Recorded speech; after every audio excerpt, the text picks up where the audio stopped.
Imposter syndrome. That's the only way. That's the only way that I can describe how I felt coming into this marathon. I think today finally got to sit down and talk about how it went, what led up to the marathon, and how I felt post marathon, and maybe more importantly, what's next.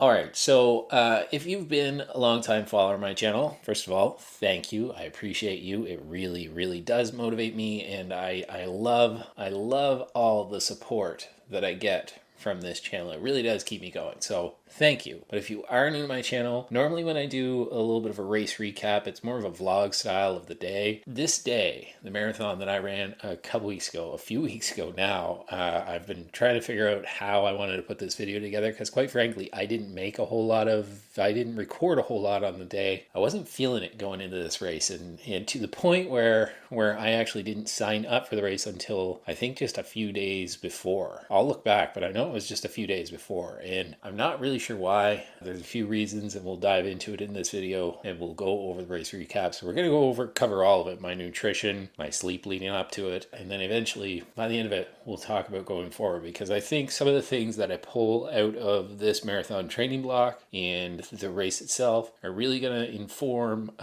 the next marathon training block that I have coming up that's just a day away. When I'm recording this, I don't know if I'll get this out by tomorrow, but tomorrow, as I'm recording this, will be day one of a new marathon training block. All right, let's dive in.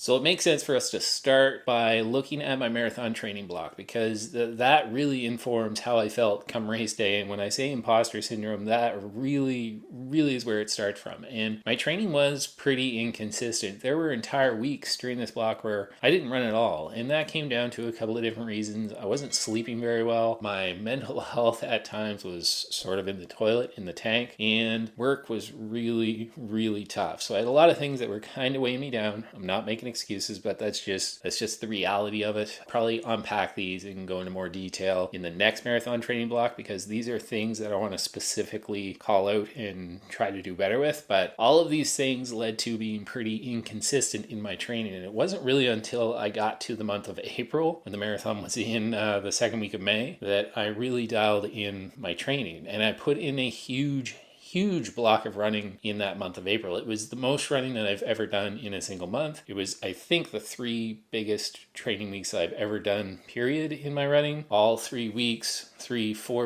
I was hitting around the 70 miles per week mark. So that was huge for me. And it did start to build a little bit of confidence going into May, going into that marathon. But prior to that, really, really was inconsistent. So I hadn't been hitting a lot of big workouts. I hadn't been hitting a lot of big long runs. I hadn't put in the work. So come race day, mentally I wasn't quite there to think that I had a chance of running what I ran. So April was a little bit of a confidence booster, and I think the one thing that really convinced me that I was going to be able to run this race and possibly hit my target was this run that I went on. Maybe, I think it was 3 weeks out, maybe 4 weeks out, and it wasn't one that I intended on doing. I had gotten a message a few days before a long run on a Sunday where somebody who I'm a big inspiration for me, he has been absolutely crushing his training. He set some goals and he's met those goals, and he had messaged me saying that they were going to do this big run, really big for me. It ended up being 37 kilometers, and included in that run was quite a bit of marathon pace work at a much faster pace than I plan on running the marathon. And after that run, they were convinced, and I was starting to be convinced that maybe I could break 3:30. Maybe I did have it in the legs. I think that was the day where I actually started to convince that I could do it. So that's kind of where I want to leave the training. Now, maybe in future videos where we're talking more about the training going forward, I'll unpack some of that a little bit more and look at key specific workouts. But really, it came down to the month of April, lots of mileage, that one big workout that gave me a lot of confidence, and the messages I was receiving the week leading up to the marathon. Have you signed up yet? Have you signed up yet? That ultimately had me towing the line on the day of the race. So happy I did. Happy I got my PR. Happy I met my goal for the year. We've got a new one for the fall that we'll talk about in future videos. But training out of the way, let's move on to talk about nutrition and carb loading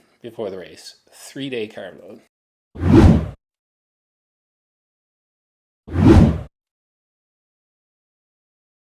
All right, so the first thing about nutrition, let's talk about that carb load 3 days before the race. Now, I follow what Megan Featherston says. I go to featherstonnutrition.com. I think that's the website. I'll put a link in the description down below, put it up here. But I go there and she's got a calculator that you plug in the number of days that you want to carb load to, either 2 or 3 days, and you plug in what race you're doing, the distance of the race, and you plug in just your size, your weight, and it spits out a number for you. And you're supposed to try to hit that number of carbs each day for 3 days. A couple of the key things to note here was I came really, really close. I think each day I probably landed, 25 to 50 grams of carbs short of what she had suggested. What I tried to do was really focus on making sure I didn't get too much fiber, really focus on making sure that I was still eating the things that worked well for me. I didn't try to adjust my diet too much in terms of the types of food that I was eating, and also didn't really overeat on the calories, just increase the amount of carbs, decrease the amount of proteins and fats, and really focused in on the carbs. And all that ended up working out really well, and probably is going to be exactly what I do for future marathons. Okay, so while we're on the topic of nutrition, let's get it out of the way for race day. And as they always say, nothing new on race day. So I tried to stick with things that I knew. So I woke up, I had my bagel, I had peanut butter with some honey on it, I had a banana, I had a couple of pouches of liquid IV to get lots of hydration and lots of sodium. I had my coffee. Right before the race, just as I was towing the line, I had a Morton 100 gel. During the race, I had 4 more of these Morton 160 gels. I also had another Morton 100 calf that I got from the person that ultimately paced me. That was a big surprise. We'll get to that when we talk about the race itself. So that was my nutrition throughout the race. Oh, and the one other thing that I had during the race was I had Morton 320 mix. It's a 320 mix with caffeine in a water bottle, just shaken up. And my daughter handed that to me partway through the race. She actually ran with me for about a kilometer, and I posted something over on Threads, just that scenario, that my daughter handing me the Morton 320 mix and running with me for a kilometer, and whether that meant I should be disqualified. I meant for it to be kind of just a funny, sarcastic thing, but it got lots of views and lots of comments and a lot of people taking it pretty serious. So if you're one of those people, I'm sorry. It was a local marathon. I wasn't trying to qualify for anything like Boston. I was so far from being on the podium. I just wanted to run with my daughter for a little bit and get a little bit extra hydration. So disqualified? No. Would I have been if I was on the podium? Probably, but I think we're okay. So that was it for nutrition on the day of the race.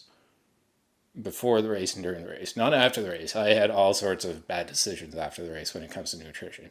And if you're asking how I carried all those things, I use this Nathan pouch. I really enjoy this. I use this all year long to carry my phone and anything I want to carry with me. It's a buckle and it's adjustable. Let's see if we can get it focused. It's a buckle and it's adjustable, and I really like that, especially around here where you got all kinds of different weather conditions throughout the year. So I do have to cinch this tighter or looser depending upon the amount of clothes I had on. But that carried everything. Someday I'm going to be confident enough to wear a pair of half tights that I can carry all that stuff in, all those gels. But this race was not that day. So use the Nathan belt for that. I'll put a link to that in the description down below. It won't be an affiliate link, just if you're interested in checking that one out.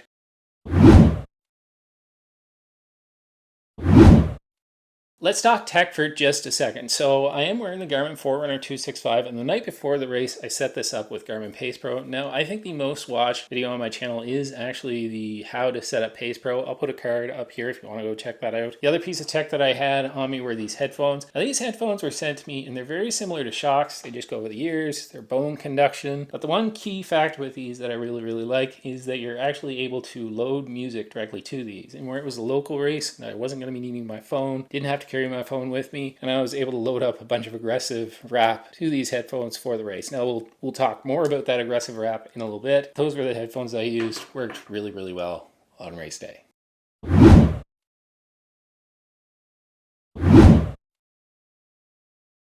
So race morning. Now, when I say I was pretty inconsistent with my training, one of the most inconsistent things was actually doing the workout. So I really didn't have a good feel for what my marathon pace would be. I knew there was a chance I was somewhere around the 3:30 marathon mark. I think my watch had me estimating I was going to do about a 3:32. And I think a couple of other websites out there had me estimated at like a 3:25. So I found a 3:30 pacer, and thoughts were I was just going to try to keep them in my rearview mirror most of the time. Going to run ahead if at any turning point they passed me, I was just going to try to hold on. But keep in mind, I still wasn't really that confident that I was going to be able to run those sort of paces. I didn't really know how that was going to feel later on the race. So I didn't have a great plan, but that was the plan. Get close to the 3:30 pacer, try to run ahead of him, try to keep him behind me, and just go from there. So race started off, no issues, was able to use the bathroom, get to the porta potty before the race, and as we were going 2 kilometers into that marathon, you cross the Westmorland Street Bridge, one of the bigger bridges here in Fredericton, and when I was crossing the bridge, somebody came past me that I didn't even realize was running the race. I knew that they had ran a 50-kilometer trail race the weekend before, so I wasn't even expecting to see them, and they ran past me, just said, have a good race. They were running maybe slightly faster than that 3:30 pace at the time. I stuck with them. They didn't know it at the time, but eventually, and this is probably the most important part to me actually getting that person. Jason, if you're watching this, I don't know if you will, but thank you. That was incredible. That made my race, and there was no way I would have ended up getting the time I did if it wasn't for you. So he said, have a good race. I stuck with him. After a while, I realized that he was running the marathon and he was trying to pace somebody else to a similar time. So I ended up running with him, and we crossed the finish line together. And we'll get to that. But if it wasn't for Jason, I don't think there's any way I would have ran the race that I did. Now, there are many reasons that are probably going to come out in this video of why it was so important to have Jason there, but the first one was that I generally run to heart rate now, just wrist-based sensor, but it's always a comfort thing to me to look down and see roughly what my heart rate is. No, it's not always that reliable, but the night before when I had set up Pace Pro and I was putting the screens exactly where I want them, I realized after I started running the race that nowhere in any of those screens that I was cycling through after I started the run did it show my heart rate. So I had no idea what my heart rate was doing. Looking back on it, it was kind of freeing because I've looked at my heart rate, I've paid close attention to my heart rate, and my paces have been dictated by my heart rate for all of my runs for the last couple of years, and that was the first time in a long time that I wasn't constantly just agonizing over where my heart rate was at. I wasn't worried about whether it was going too high or too low. I had to forget about it because I just didn't know what it was. So number one problem and first reason why Jason being there to pace me was so important to me was that I had no idea what my heart rate was.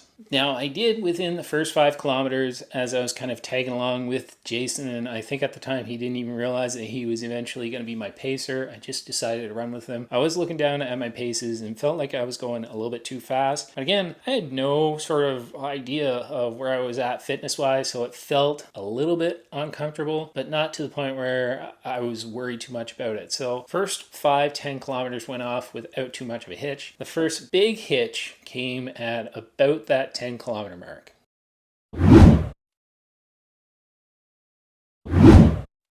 So this race did not totally go to plan, with the first one being heart rate not being anywhere on my watch, second one being Jason there to pace me, third one being that when we got, I say at the 10-kilometer mark, it was actually a little bit over 12 kilometers. This course, the Fredericton Marathon, I've run it a couple of different times, and there's 2 loops. It's a double loop course. But there is a point during the back half of that first loop, about 12 kilometers in, that you turn around and you come back towards the start-finish line. During the second loop, you have to go a little bit past that, another 1.5 kilometers, and turn around farther up the trail. It's hard to explain without seeing it on the map, so I'll probably put it up here on the screen. Well, what had happened was when we got to that first turnaround point, there was nobody there. There was no sign. Nobody knew what to do. So we kept right on running until we hit that second turnaround point. What that meant was that our first loop, the first half of the race, ended up being an extra 3 kilometers or so. For us marathoners, that turned out to be okay because the second time around, the second loop, we actually turned at the first loop point. Now, if you weren't local, if you didn't know, could have gotten really, really confusing. If you were a half marathoner, you ended up just running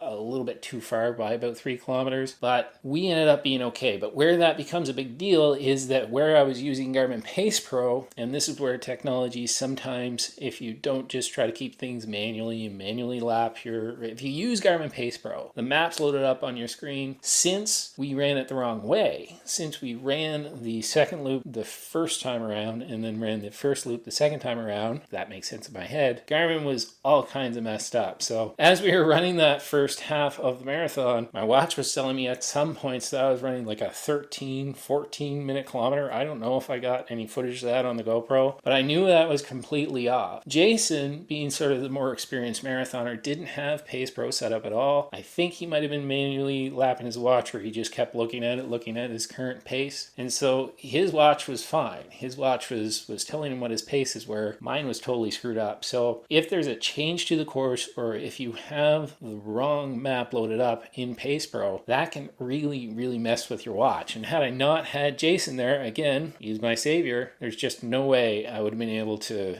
figure out what my paces were, and I think I would have went into 100% panic mode. Now, since we're on the topic of organizational screw-ups or things that didn't go so well, when I got to the different water stations here, and this is the third time that I've run this race. So as I say all this, I just want to say that this race usually does really, really well. So next year, unless I'm somewhere else, unless I qualify for something, unless we take a trip somewhere, I'll probably run the same marathon, and I'll appreciate it again because they do an incredible job with organizing all the events for the weekend. Just a couple of hiccups on race day that I'm sure they'll have all figured out the next year. But they were holding water and Gatorade in the same style cups, one in each hand. And this happened to me a few different times. Now, I wasn't really that dependent on getting Gatorade. I had the Morton in terms of my fuel, so I didn't really need extra electrolytes. It wasn't overly warm, so I wasn't super dependent on getting Gatorade versus water. I didn't need to dump any water over my head, so it didn't really matter that much. But at points, it was maybe just a little bit annoying when you're just looking to grab some water and you grab that cup and it starts sloshing around and you got a bunch of Gatorade all over you. But not a huge deal, just one of those other things, since we're on the topic of things that didn't go 100%. But Fredericton Marathon organizers, great job. Still love you. Great work. So we hadn't even hit the halfway point yet, and mentally I was an absolute mess. The Gatorade water thing was bothering the heck out of me for some reason. When looking back on it, it was such a small thing that shouldn't have bothered me at all. This whole turnaround point with the race and a little bit of a screw up really, really had me panicked. But again, it came down to running with Jason. I was asking him, what are we going to do? What do we do at the halfway point? Do we say something to somebody? What do we plan on doing? And he just said, you know what, the second loop of this race, we're running the marathon. We know the distance, and we know we just need to reverse everything. Turn around at that first turnaround point when we do the second loop, and not to worry about it. I've got it. Stick with me. We'll get you home. Sub 3:30. It was amazing. It was amazing. Yeah, so Jason's working all those miracles. He's making me feel great. He's making me not worry about things at all. I'm just sticking on his shoulder and running and trusting in the process and trusting that he's going to get me there. And the other thing beyond the watch, tech-wise, that wasn't working out so well was these headphones. But once again, it was user error. I had loaded up so much music to this, and I was just going through the songs. And as I'm wearing it, you can touch back here to skip tracks, turn the volume up and down. It's very touch sensitive. And I reached up at some point, I think, to actually take them down so I could hear Jason a little bit better, because we were just chatting along as we were running. I touched something and put one song on repeat for the rest of the race. So for about 2 hours, I was listening to the same song over and over and over again. So beyond all of those things, pacing was going really, really well. That's the most dialed in I've been pace-wise, and to be fair, I wasn't doing the pacing, but I think that more so than I've been on any run ever, certainly any marathon, and things are going really, really well. And I think it wasn't until around the 30-kilometer mark where it started to hurt a little bit. I think I remember saying to the GoPro that things were starting to hurt, and it might have been at the exact same spot that I said to the GoPro last year that things were starting to hurt. Paces were still going really, really good. And at about the 36-kilometer mark, we had been chatting up the entire race. And Jason asked me how I was feeling. And I said, things are starting to hurt a little bit. And he said, don't worry, you got this. We're going to do this. And we didn't really talk a whole lot from there. Now, it was also at that point that I had that one Morton calf gel that I mentioned towards the first of this video. And where I had gotten that one Morton 100 calf was actually from Jason. It's like he was an angel sent from heaven to solve all my problems on race day. But we were running about 10 kilometers in. I noticed he was using those. And I mentioned to him as we're running along, where did you get those? I didn't even think we could get those in Canada. I tried the local running store. They said something about caffeine for the volume of the gel. Just they didn't sell them. He said that he picked them up a few weeks ago in Boston. They were handing out Mortons during the race. So when he ran Boston the month before in April, he picked up a bunch of extra Morton gels. So he handed me one of these calf gels and I tucked it away so I could use it when I needed it. And when I needed it was at 36 kilometers and it was time to just put our heads down and finish the race. As I mentioned before, pacing for this entire race went really, really well, and it was really even, and I've never done anything like that before. I've never been able to hold on to paces like that before, and I think my fastest click was actually kilometer 40. We just picked up the pace a little bit. We knew we were going to get home. I knew I was feeling still strong. It was starting to hurt a little bit, but we could push just a little bit towards the end of the race. But at no point did we go too fast. At no point did we go too slow. We kept nice and controlled for the entire race. Ended up crossing the finish line in 3 hours, 23 minutes, and 6 seconds. So that was a massive, massive PB for me. My previous PB was in the same race last year, and I think I beat that by around the 9-minute mark. So it was certainly faster than I thought I was going to be able to go, certainly faster than my watch said I was going to be able to go, and certainly faster than my goals for the year were. So it gives me a lot of confidence going into the fall. And when I was thinking about how I was going to make this video, and I just decided to sit down and talk to the camera and go over everything with you, I was thinking about how I got to that point. How did I actually run that race? And it became very apparent, and I think it's very apparent in this video, that it came from the support of others. I've talked about Jason so many times during this and how he helped me during the race and paced me and straightened my head out, and mentally I was a mess. He straightened that out. Physically, he got me from point A to point B in a faster time than I expected to be able to do it. But the other one was Tim. I mentioned earlier in this video that somebody that was very inspirational to me in terms of just the work that he's been putting in leading up to that marathon, and I know the work he'll put into future marathons. He was the one that called me out to that one big workout. So thank you, Tim,